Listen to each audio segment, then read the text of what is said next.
المفروض انت عشان تحكم على فيديو المفروض انك تكمل الفيديو لغايه النهايه، او على الاقل تكمل جزء كبير جدا من الفيديو عشان تحاول ان انت تسمع وتفهم الرساله اللي بيقدمها صانع المحتوى او منشئ المحتوى اللي طالع بيقدم لك الفيديو، وبيحاول ان هو يفهمك حاجه معينه ويوصل لك رساله معينه من خلال الفيديو ده. وموضوع فيديو النهارده هنتكلم عن بعض التعليقات اللي جات لي على الفيديو اللي انا كنت عامله من كام يوم، اللي هو بتاع انتهاء الربح من اليوتيوب. في منهم تعليقات قالت لي ان المحتوى مضلل، وتعليقات قالت لي ان العنوان والصوره المصغره مخالفين عن محتوى الفيديو، او بمعنى اصح غير محتوى الفيديو. وخلينا عارفين حاجه، ان فرق كبير جدا ما بين المحتوى المضلل والمخادع والصوره المصغره المضلله والمخادعه والعنوان المضلل والمخادع، وبين العنوان والصوره المصغره اللي هم بيجذبوا المشاهد. لان انت كمنشئ محتوى عشان تقدر ان انت تجيب مشاهدات وتقدر ان انت تخلي الناس غصب عنها تدخل على الفيديو وتعمل لك مشاهده للفيديو، لازم انك تكون مهتم بالصوره المصغره وتكون حاطط عليها كلمه تشد عين المشاهد. ونفس الكلام في العنوان، تكون برضو حاطط فيه مهتم بالكلمات المفتاحيه، ومهتم برضو ان انت تكون حاطط فيه كلمه تجذب بيها عين المشاهد عشان يقدر ان هو يدخل لك على الفيديو ويعمل لك مشاهده. لان انت بكل بساطه لو بقيت صريح في الصوره المصغره وصريح في العنوان بتاع الفيديو،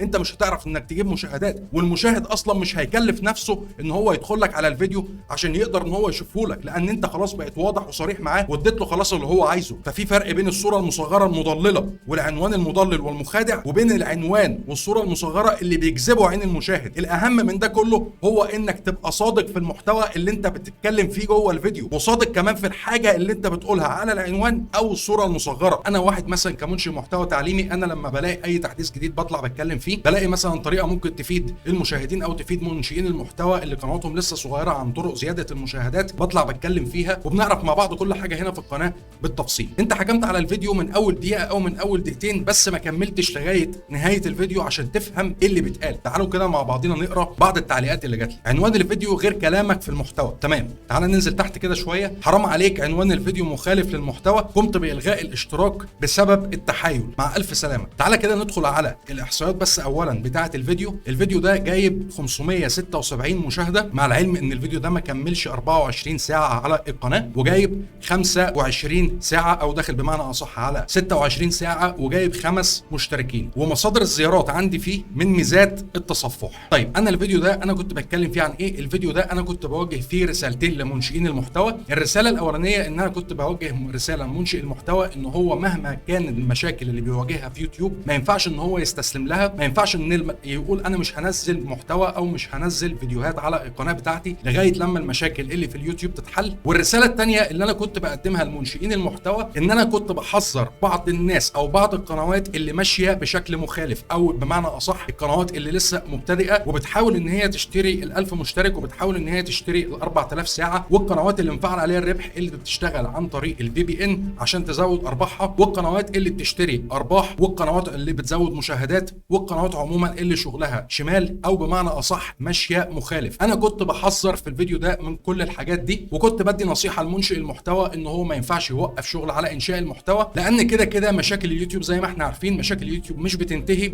وعشان انت تيجي تقول انا مش هنزل محتوى على القناه بتاعتي لغايه لما المشكله تتحل، فوالله ولا انا ولا انت ولا غيرنا كان زماننا لغايه دلوقتي بننزل فيديوهات على القنوات بتاعتنا. طيب انت دلوقتي حكمت على العنوان بتاع الفيديو وحكمت على الصوره المصغره. تعالى كده معايا نشوف العنوان اللي انا كنت كاتبه للفيديو ده: عاجل الان انتهاء الربح من اليوتيوب على هذه القنوات. انتهاء الربح من اليوتيوب على هذه القنوات، يعني في انتهاء ربح او في ايقاف ربح على قنوات معينه. وده اللي انت ما حاولتش ان انت تسمعه اصلا لغايه اخر الفيديو، لان انا الموضوع اللي انا كنت بتكلم فيه اللي انا بنبه فيه القنوات اللي ماشيه بشكل مخالف، انا كنت بنبه فيه في الجزء الثاني من الفيديو. انت حكمت على العنوان او حكمت بمعنى اصح على الصوره المصغره منين؟ طب كمل وحاول ان انت تفهم منشئ المحتوى اللي بيتكلم وقاعد بيهري وقاعد ان هو تعب نفسه وطالع بيقدم لك الفيديو عشان يحذرك وعشان يفيد القنوات الصغيره وعشان يقول لهم ان انتوا ماشيين مخالف ووقفوا الشغل اللي انتوا ماشيين بيه. لا، انت ما حاولتش ان انت تعمل كده تماما. انت كل اللي عليك ان انت اخدت العنوان، دخلت رميت الكومنت بتاعك من غير ما تسمع ايه اللي بيتقال جوه الفيديو، وشكرا الحكايه على كده. خلينا عارفين ومتاكدين من حاجه، ان في فرق كبير جدا ما بين العنوان والصوره المصغره اللي بيثيروا فضول الجمهور، وفي فرق كبير جدا ما بين العنوان والصوره المصغره المضللين. ان انت تقول لي ان انا محتوايا مضلل، انا مش محتوايا مضلل على الاطلاق، ومفيش اي حاجه تثبت عليا ان انا المحتوى اللي انا نزلته ده محتوى مضلل. المحتوى المضلل او الصوره المصغره المضلله او العنوان المضلل بيختلف تماما عن الصوره المصغره والعنوان والمحتوى اللي هم بيثيروا فضول الجمهور. ما ينفعش تماما ان انا كمنشئ محتوى باجي بقول لك اطلع اعمل صوره مصغره قويه تثير فضول الجمهور،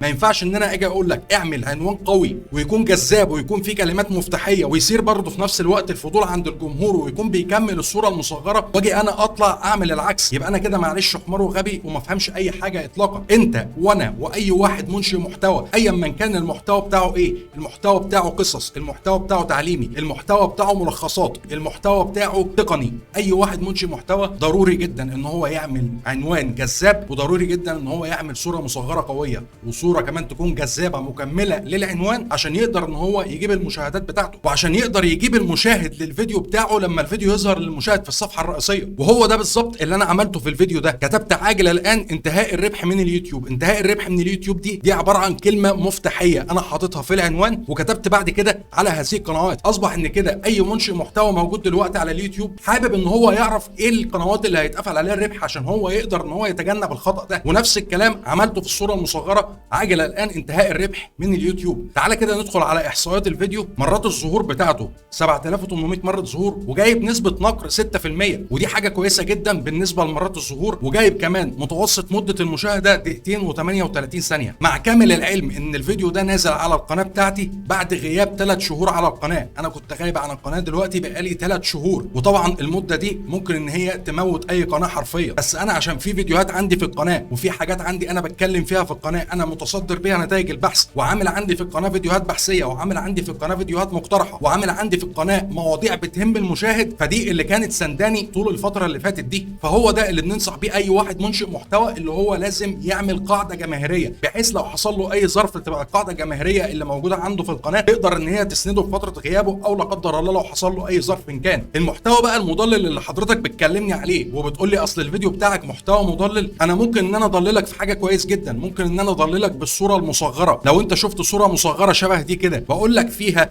ان انا مثلا قابلت ميسي، والعنوان مثلا بتاع الفيديو انا برضو قابلت ميسي، ودخلت انت جوه الفيديو لقيتني ان انا بشرح حاجه في المحتوى التعليمي او بشرح حاجه في المحتوى التقني، هو ده المحتوى المضلل، وهو ده العنوان والصوره المصغره اللي بيضللوا المشاهد. ممكن ان انا اعمل لك فيديو واجي احط لك في العنوان بتاع الفيديو ده وفي الصوره المصغره بتاعت الفيديو ده اقول لك ان في دلوقتي حاجه بتحصل في اليوتيوب، ان اليوتيوب دلوقتي المشاهدين لو عايزه تربح منه تقدر ان هي تربح من خلال مشاهده الفيديوهات. تيجي تدخل على الفيديو تلاقي ان انا اصلا بشرح موقع تاني، هو ده بقى يعتبر المحتوى المضلل او الفيديو المضلل بمعنى اصح. ففهمت ايه الفرق ما بين العنوان والصوره المصغره اللي بيثيروا فضول الجمهور والعنوان والصوره المصغره اللي بيضللوا الجمهور؟ ابدا بس الاول افهم يعني ايه يوتيوب، ويعني ايه ارشادات منتدى يوتيوب، ويعني ايه محتوى مضلل ومحتوى مخادع، وابدا ان انت اسمع الفيديو وشوف منشئ المحتوى ده بيقدم لك ايه او بيقول ايه جوه الفيديو، وبعد كده تعالى بقول لي المحتوى بتاع الفيديو بتاعك ده مخالف او المحتوى بتاع الفيديو بتاعك ده مضلل، وساعتها يا هتقنعني يا هقنعك. بدليل حاجه كمان ان انت لو كلفت نفسك وقريت الوصف بتاع الفيديو اللي انا حاطه هنا بقول لك ايه، في هذا الفيديو ساشرح بالتفصيل كيف تتعامل منصتا يوتيوب وادسنس مع القنوات التي تحاول الربح بطرق مخالفه لسياستهما، وسأغطي الممارسات الشائعه للقنوات المخالفه مثل شراء المشاهدات والمشتركين والساعات وشراء الارباح، وكيف ان هذه الممارسات تنتهك بشكل واضح شروط الاستخدام ويتم ايقاف الربح على قنواتهم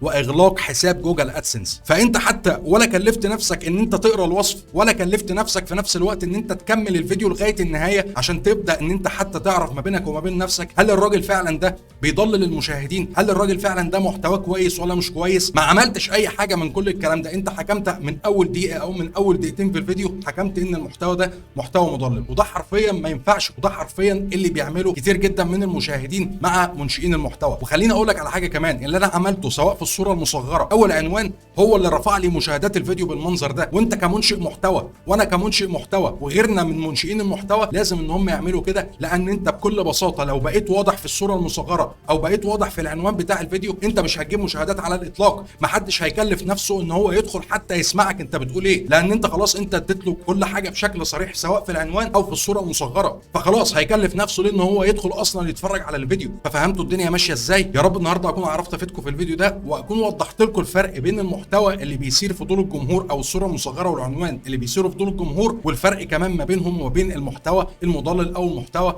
المخادع. وعرفتك كمان حاجه ثالثه، ان انت المفروض كمنشئ محتوى تعمل عنوان قوي مع صوره مصغره قويه عشان تقدر ان انت تجيب بيهم رجل المشاهد ويدخل ان هو يعمل لك نقر على الفيديو ويزود لك المشاهدات عندك على القناه بتاعتك. في النهايه اتمنى الخير والتوفيق للجميع. لو عندك بقى استفسار او عندك اي سؤال اكتب لي تحت في الكومنتات وهرد عليك. لايك وشير وسبسكرايبك واي لينك للتواصل الاجتماعي الخاص بيا للتواصل معايا هتلاقوه تحت في الديسكربشن. اشوفكم في فيديو جاي. سلام.